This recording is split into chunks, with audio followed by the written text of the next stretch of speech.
If you could witness one miracle in history, which would it be? Today we're counting down the 10 most powerful miracles of Jesus and what each one still means for your life. We are Sacred Stories. Welcome, friend. Here we open the pages of history and faith to uncover the breathtaking moments where heaven touched earth. Our purpose is simple yet powerful: to build faith, spark hope, and reveal the timeless truths hidden in the life and words of Jesus. Whether you're a lifelong believer, a seeker with questions, or simply curious about the man who changed the course of history, you belong here.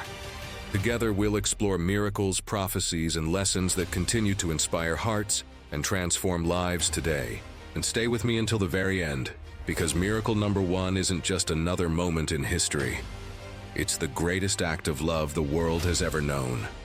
It's the miracle that changes everything, not only for those who first witnessed it 2,000 years ago, but for every single one of us today.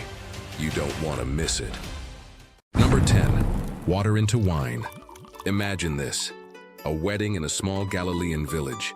The music is lively, the laughter loud, the night sky glowing with lanterns.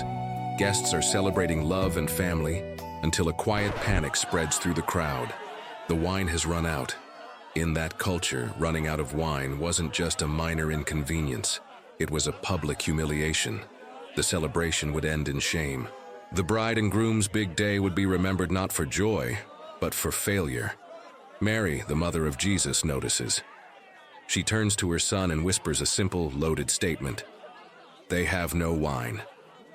It's not a demand, it's a plea.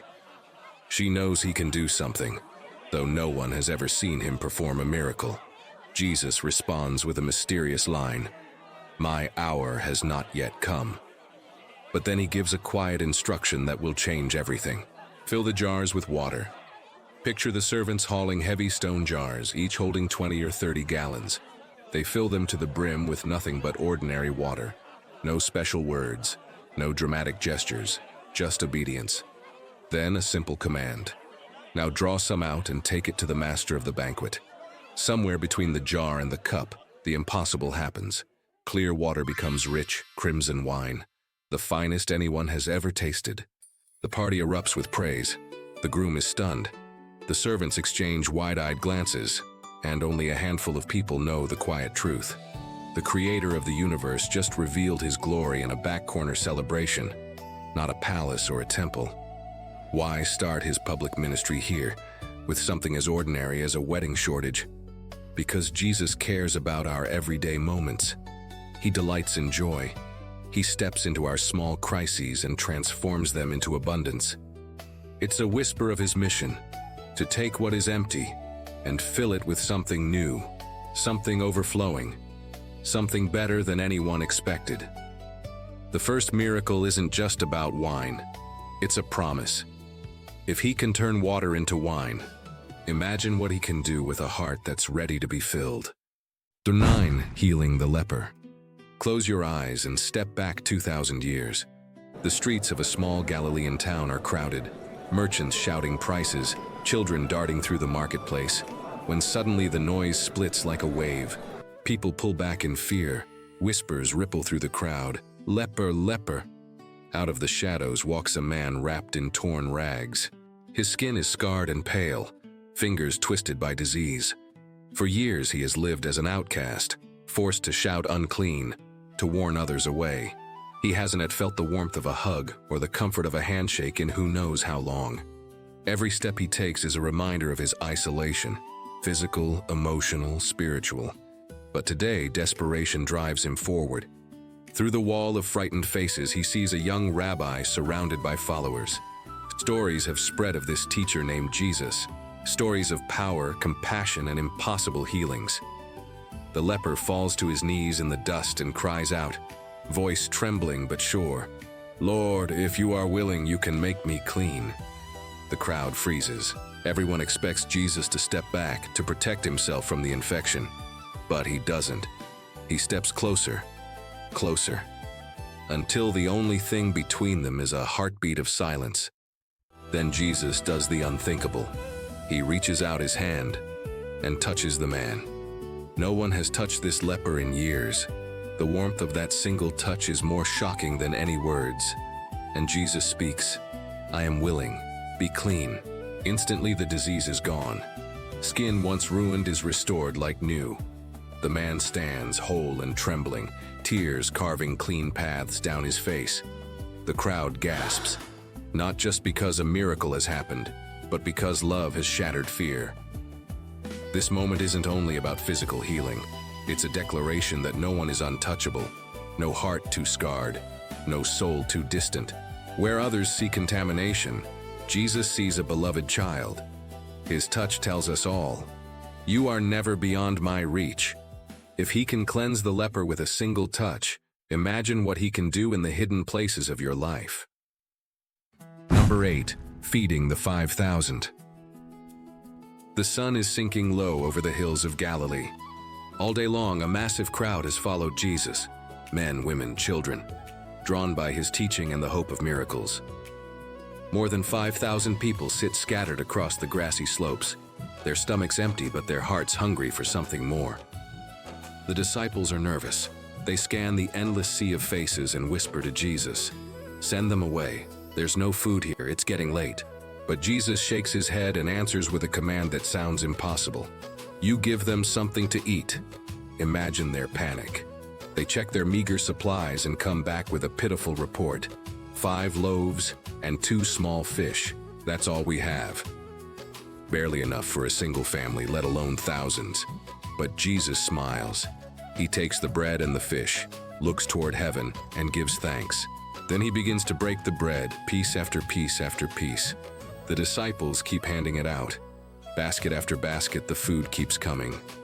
No matter how much they give away, there is always more in his hands. The crowd begins to buzz with amazement. Mothers tear off soft chunks of bread for their children. Fishermen taste fish richer than any catch they've ever hauled in. Everyone eats until they are completely satisfied.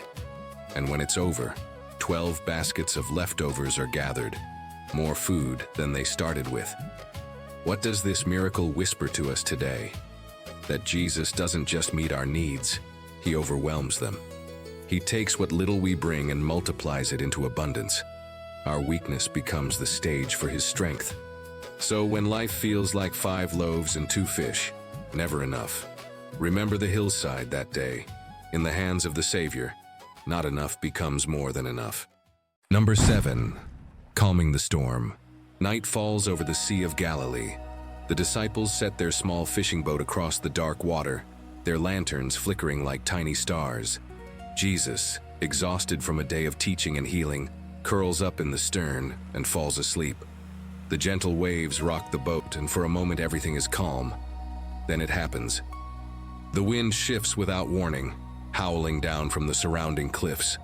The sea explodes into chaos. Sheets of rain lash against the deck. Towering waves crash over the sides, drenching the men and filling the boat with water. Seasoned fishermen, men who have survived countless storms, are suddenly terrified. They shout orders, fight the oars, bail frantically. But the storm only grows stronger. Somewhere in the panic, someone remembers, Jesus is still asleep. They stumble toward him, hearts pounding. "Teacher, don't you care if we drown?" Jesus wakes, rises to his feet, and looks straight into the furious night. Rain streams down his face, wind whips his cloak, but his voice cuts through the chaos with a single command: "Peace, be still." Instantly, the wind stops. The waves flatten like glass. Silence. Not a slow settling, not a gradual fade. One heartbeat of sheer power and everything obeys. The disciples stand frozen, dripping and wide-eyed. Their fear of the storm is replaced by a deeper awe. "Who is this?" they whisper. "That even the wind and the sea obey him?" This miracle is more than a weather report. It's a picture of life itself. Storms will come, sudden, violent, overwhelming. But the same voice that calmed the sea still speaks today. When Jesus is in your boat, chaos doesn't have the final word. Peace does. Number 6. Walking on water. The night is black and endless.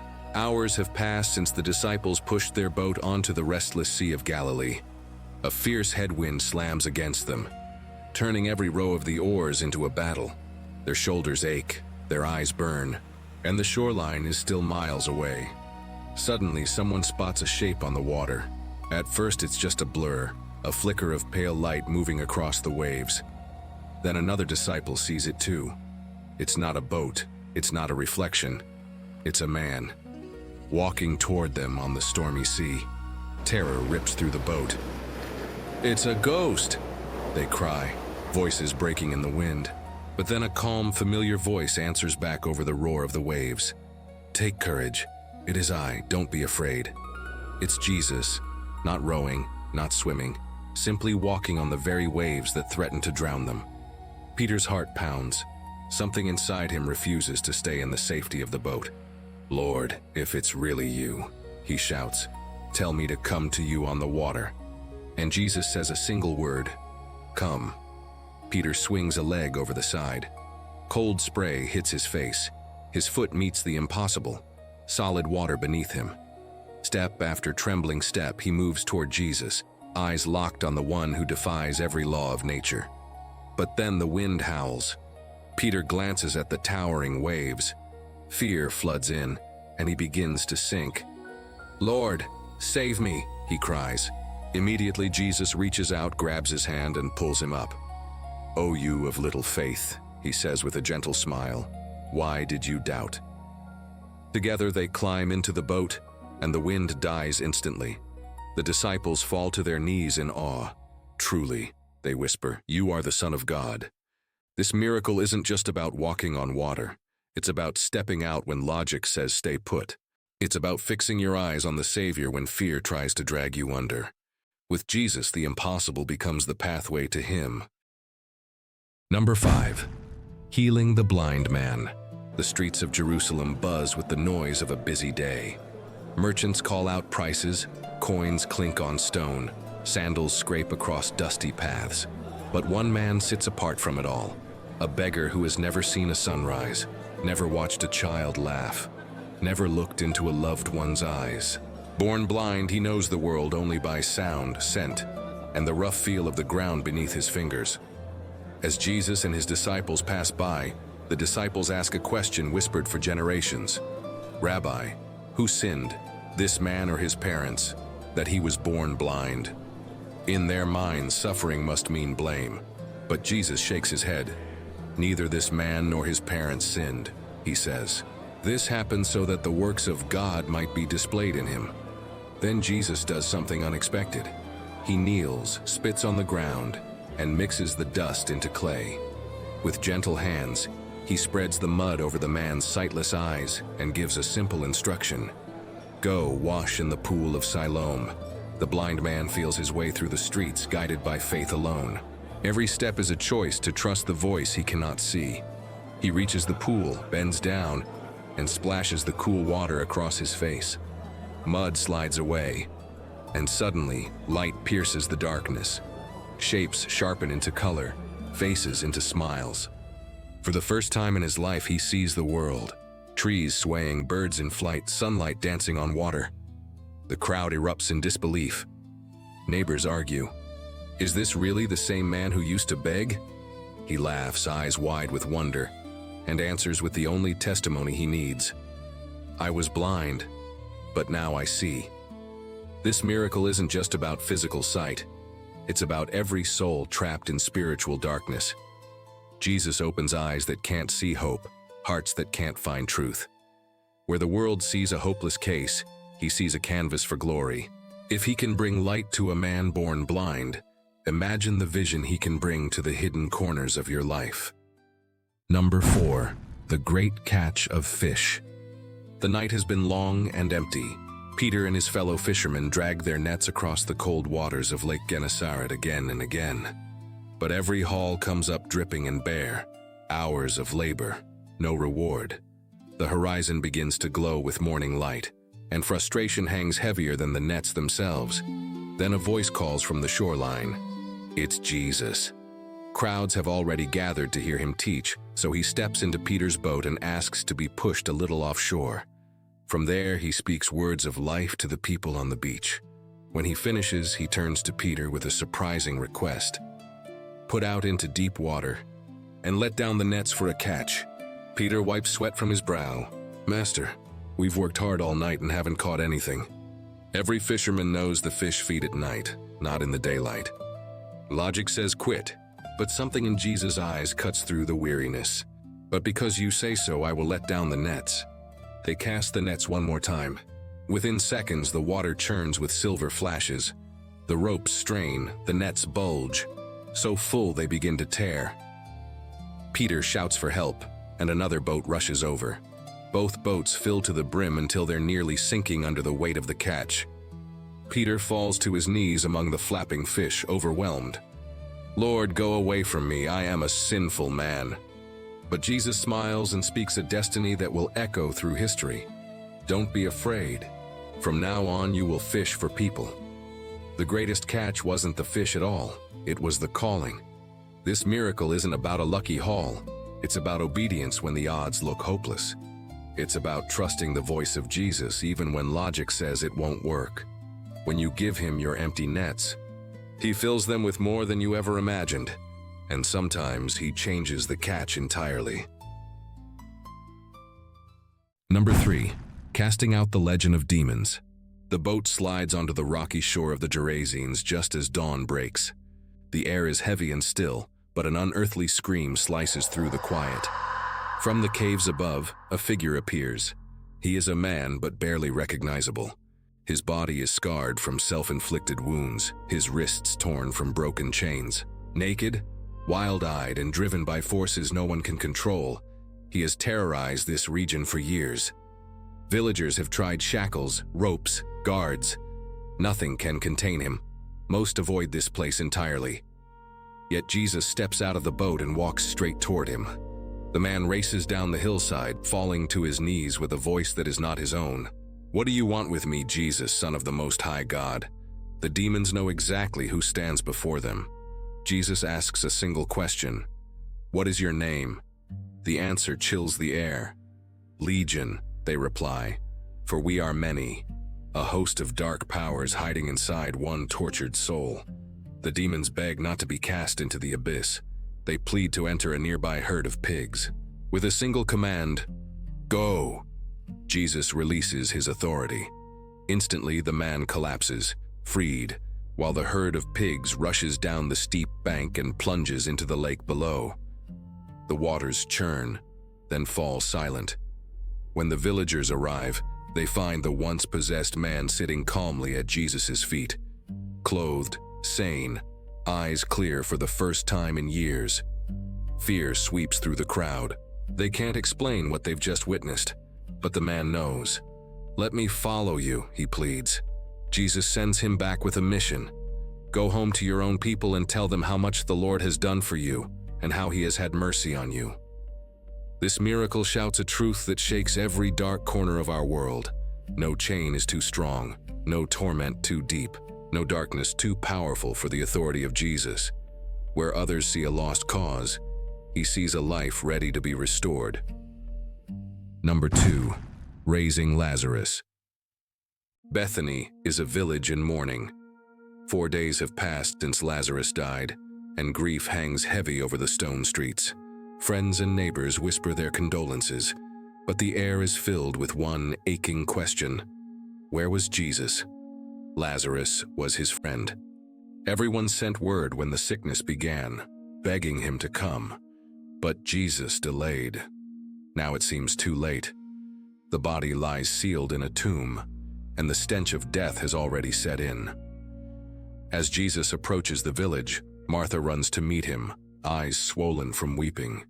Lord, if you had been here, my brother would not have died, she cries. Her words hold both faith and heartbreak. Jesus looks into her tear-streaked face and declares a promise no one expects. I am the resurrection and the life. The one who believes in me will live, even though they die. He walks to the tomb where Mary, Lazarus' sister, falls at his feet sobbing. Moved by their grief, Jesus himself begins to weep, the God of the universe shedding human tears. Then he speaks with quiet authority. Take away the stone. The crowd protests. Lord, by now there will be a terrible odor. It's been 4 days. But the stone is rolled back and Jesus lifts his eyes toward heaven. "Father, I thank you that you have heard me." Then he calls out in a voice that shakes the valley, "Lazarus, come out." A gasp sweeps through the crowd. Inside the dark cave, movement. The dead man emerges, still wrapped in burial cloths, alive and blinking in the sunlight. "Unbind him and let him go," Jesus commands, and the people rush forward to free their friend. This miracle is more than the revival of a single man. It's a preview of the ultimate victory. Jesus doesn't just promise life, he proves he holds the keys to death itself. If he can call Lazarus out of the grave, he can call anyone into everlasting life. Number 1. The Resurrection. The darkest night had fallen. Jesus, the teacher who healed the sick, calmed the sea, and raised the dead, was crucified.